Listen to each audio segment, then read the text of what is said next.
देखिए 2024 की ऐलान जंग हो गई है और न्यूज 18 का एक बहुत बड़ा मैसिव ओपिनियन पोल हुआ जिसमें एनडीए को 411 सीटें 543 में मिलती हुई दिख रही हैं और अकेले भारतीय जनता पार्टी को 350 सीटें का रिकॉर्ड बनने का आसार है। ऐसा ओपिनियन पोल दिखा रहे हैं और इस देश में 5 ओपिनियन पोल आए हैं। अधिकतर का इशारा यह है कि बीजेपी एक बहुत बड़ी जीत की तरफ जा रही है और इसमें कोई दोराय भी नहीं है कि बीजेपी हो सकता है, बीजेपी को लास्ट टाइम 303 मिली थी, इस बार 303 के तो पार होगा नंबर। इसके लिए कोई मुझे नहीं लगता कोई दोराय है क्योंकि बीजेपी का नंबर जो आसार है ग्राउंड जीरो पर वही है। इंडिया अलायंस की कितनी सीटें आ रही हैं? आपका ओपिनियन पोल क्या कह रहा है बताइए। 400 पार INDI है 400 पार। मेरे पास चंडीगढ़ मेयर इलेक्शन की तरह वो नहीं है कि फर्जी वोट में कर दूं और ना ही वहां सीसीटीवी है, तो ना ही मैं भगवान हूं। जनता भगवान है, जनता मालिक है। मैं हिंदुस्तानियों के साथ हूं, दिल्ली के चुनाव में पोस्टर लगाते थे, इस बार ही नहीं कर पा रहे। लेकिन दिल्ली के चुनाव में बड़े-बड़े पोस्टर लगाते थे कि 70 पार है, 70 पार है, लेकिन इस बार ये पाकिस्तानियों के साथ नहीं है, पर इनका और राहुल गांधी जी का बयान पाकिस्तान कोट करता है भारत के खिलाफ यूनाइटेड नेशंस में। सुधांशु त्रिवेदी चुनाव से ठीक पहले सीए क्यों आया? ये सवाल जरूर पूछा जाएगा। ऐलान जंग अपने आप में बेमानी है। सीए तो दिसंबर 2019 में आया था, चुनाव के 6 महीने बाद। नोटिफिकेशन अब क्यों आया? 4 साल अरे भैया जनवरी 2020 में नोटिफिकेशन हुआ था केवल, और 2 साल पड़ गए थे कोविड के, तो रूल्स का फॉर्मेशन अब हुआ है, यही कहते हैं। और देखिए झूठ का साम्राज्य बोलने वाले मुख्यमंत्री क्या बोलते हैं। अभी आपकी बाइट तो बोला ना 2.5 से 3 करोड़ माइनॉरिटी है। मैं सारे करोड़ों दर्शकों को कहता हूं जाके चेक करो। पाकिस्तान की पॉपुलेशन है 21-22 करोड़ के आसपास, वहां हिंदू बचाए 1% से कम 17 लाख के आसपास हिंदू बचाए। और सुनो बांग्लादेश की पॉपुलेशन है 16-16.5 करोड़। डेटा भी आप ज्यादा बता रहे, 17 लाख नहीं है, मुझे नहीं लगता ऑफिशियल आंकड़ा होगा, लेकिन बांग्लादेश की पॉपुलेशन है 16 कुछ करोड़, 16 करोड़ कुछ लाख, और वहां हिंदू है 7.5%, यानी 1 करोड़ के आसपास। मेरे भाई 1.25 करोड़ से ऊपर है नहीं, और झूठ बोल रहा है पढ़ा लिखा मुख्यमंत्री 2.5 से 3 करोड़ माइनॉरिटी है। ये है असली चेहरा। और इसके साथ इन्होंने यह भी साबित कर दिया कि इन्हें दुश्मनी सिर्फ भारत के हिंदुओं से नहीं है, हिंदू मात्र से दुश्मनी, चाहे किसी भी देश का रहने वाला हो। और मैं साथ यहां पर पाकिस्तान में कितने हिंदू हैं? एक मिनट अभी संसाधनों के ऊपर मैं पूछना चाहता हूं। ये दिल्ली आया, दिल्ली बसा था, बहुत बड़े माइग्रेंट्स आए थे, तो 47 में आपके हिसाब से उन्हें भगा देना चाहिए था जो पाकिस्तान से आए थे। यूपीए सरकार का ऑफिशियल डाटा है, श्री प्रकाश जायसवाल ने एमओएस बोला था कि इस देश में 2 करोड़ बांग्लादेशी हैं, भारी संख्या में दिल्ली में है। ये केजरीवाल सरकार ने जो कहा ना 1000 रुपए हम हर महिला को देंगे, उन्होंने वेरीफाई किया है कि रोहिंग्या और मुस्लिम को और बांग्लादेशी को नहीं देंगे? नहीं किया। या वो दावे के साथ कह सकते हैं ये स्टेट गवर्नमेंट की रिस्पांसिबिलिटी में सेंटर नहीं आता बीच में कि उनकी स्टेट में एक भी बांग्लादेशी घुसपैठिया नहीं है।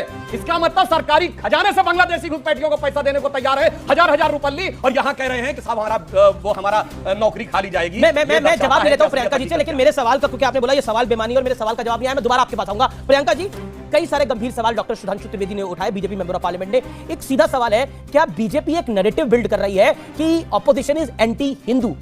मैं सुधांशु जी, पहले सुधांशु जी की बात का जवाब दे देती हूँ। देखिए सुधांशु जी हैं बीजेपी से, यानी कि बहुत झूठी पार्टी। इन्होंने आपको ये नहीं बताया कि 5 दिसंबर 2020 को इनके यूनियन मिनिस्टर नित्यानंद राय ने सदन में रखा आंकड़ा कि उनके पास आंकड़ा ही नहीं है कितने लोग आ रहे हैं, उनके पास इतना कॉम्प्लेक्स इशू है इलीगल इमिग्रेशन का, आंकड़ा नहीं है। बट हाँ 2017 का है, 2018 का है, 2019 का है, और ये 3 सालों में 1,10,642 सिर्फ बांग्लादेशी आए। पाकिस्तानी अफगानिस्तानी में भी गिन नहीं रही। इसके बाद दिसंबर 2023 को इनको लताड़ पड़ी भाजपा को सुप्रीम कोर्ट से। इनके union home secretary Ajay Kumar Bhalla ने बताया कि 1000 किलोमीटर तो बांग्लादेश बॉर्डर का ऐसा है जिसपे हम फेंसिंग नहीं कर पा रहे और लोग आते जा रहे हैं, ये 17,000 लोग हैं, इनको लीगल कर दिया जाए। सुप्रीम कोर्ट ने लताड़ा। सुप्रीम कोर्ट ने कहा कि कितने इलीगल इमिग्रेंट्स को नागरिक बनाना चाहते हो, तुमने अब तक फेंसिंग क्यों नहीं कंप्लीट की, तुमने बॉर्डर सुरक्षा के लिए क्या किया? ये हुआ, यही बता रहे हैं अरविंद केजरीवाल जी बार-बार कि अब तो लीगलाइज हो गई तो पाकिस्तान से भी आ जाएगा, पाकिस्तान से भी आ जाएगा। मैं उसके ऊपर भी आऊंगा, फिर मैं आप लोगों के बात देखिए झूठेपन की हद होती है। इन्होंने कहा फेंसिंग नहीं हुई। मैं पूछना चाहता हूं बांग्लादेश से लैंड बाउंड्री एग्रीमेंट कब हुआ? बोलिए डेट बोलिए। मैं आप मेरे को बता दीजिए बांग्लादेश से नहीं हुई, आप ये बता दीजिए हुई है कि नहीं हुई बताइए। मैं ये तो बता रहा हूं, बताइए लैंड बाउंड्री एग्रीमेंट ही नहीं हुआ। पूरी बात सुनिए, बांग्लादेश से सीमा का निर्धारण ही नहीं था हमारी सरकार से पहले। 2017 में जाके लैंड बाउंड्री एग्रीमेंट हुआ, तब जाके बांग्लादेश के साथ सीमा डिमार्केट हुई है, वरना आधा गांव भारत पे आधा बांग्लादेश पे था। और अब फेंसिंग शुरू हुई है, और अभी तक केवल कुछ किलोमीटर यानी 100 किलोमीटर के आसपास की हुई है। अगले कुछ साल लगेंगे जब पाकिस्तान की तरफ फेंसिंग होगी। झूठ बोलने के हद है, जिन्होंने सीमा का निर्धारण नहीं किया वो फेंसिंग। इसीलिए मैं कहता हूं झूठ का कारोबार ये लोग इतना करते हैं, झूठ बोलने से पहले 10 बार सोच लेना चाहिए। और मैंने इनके गृह राज्य मंत्री को श्री प्रकाश जायसवाल ने 2 करोड़ बोला था कि नहीं बोलिए? बोलिए। लेकिन मेरे सवाल का जवाब नहीं आ रहा। मुन्नी दिल्ली आई थी ना, हमारे बजरंगी भाईजान छोड़ने गए थे, मुन्नी के मम्मी पापा को दिल्ली में नहीं बसा लिया। ये नहीं कि तुम्हें भी नागरिकता देते हैं। इनसे पूछिए नंबर कितना है। ये मुन्नी दिल्ली में जीते हैं भैया का, हकीकत की जिंदगी से कोई लेना देना नहीं है। और सुनिए, जो बजरंगी भाईजान छोड़ने गए थे उनके पापा आरएसएस के वो थे स्वयंसेवक, याद है शाखा प्रतापगढ़ की शाखा। तो हमारे ही दिल में वो रहता है कि सबको हम पूरी तरीके से बांध देंगे। पाकिस्तानियों को देश में बसा के क्या करना चाह रहे हैं? हमारी बेटियां सेफ होंगी क्या? मैं सुनिए, एक मिनट, 1 दर्जन उदाहरण दे सकता हूं जहां बांग्लादेशी मुसलमानों का आतंकवादी गतिविधियों में उदाहरण है। 2005, 6, 7, 8, 9, 10 बताइए।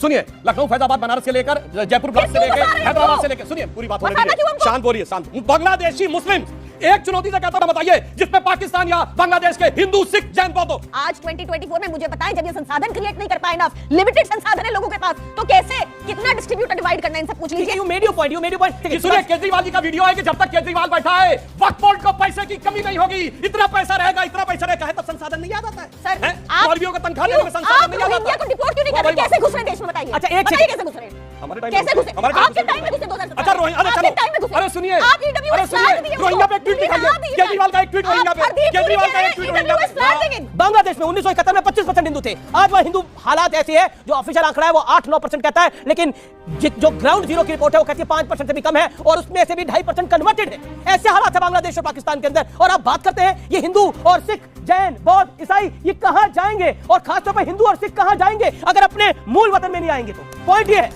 ये कहां जाएंगे? जी, क्या कहना चाहते हैं आप, बोलिए। सर, धर्म की बात है, जो झूठ वचन बोलेगा उसके मुख में कीड़े पड़ेंगे, भगवान करेंगे, और कहीं भी नहीं सुधरेगा। आपका क्या पॉइंट है? मेरी बुआ की बेटी उठा ली, बहन उठा ली, मेरी परिवार लूटी गई, मेरे घर के 10-10 हजार किलो जमीन वो लूटी गई। जो लूटी गई, क्या ये गोली मारी हुई है मुसलमानों ने, ये गोली। घर छोड़ दो, नहीं तो मुसलमान बन जाओ, घर छोड़ दो या मुसलमान बन जाओ। धर्म नहीं, हमने बोला भाई ये जमीन तुम्हारी, तुम ले लो, हम हमारा धर्म नहीं छोड़ेंगे, हम चले जाएंगे भारत मैया के गोद में, हम मुसलमान नहीं बनेंगे, नहीं बनेंगे। ये जालमी है, ये कुपट में कीड़े पड़ जाएंगे, भगवान करे तुम्हारे मुख में कीड़े पड़ जाएंगे, जो हमारे से जो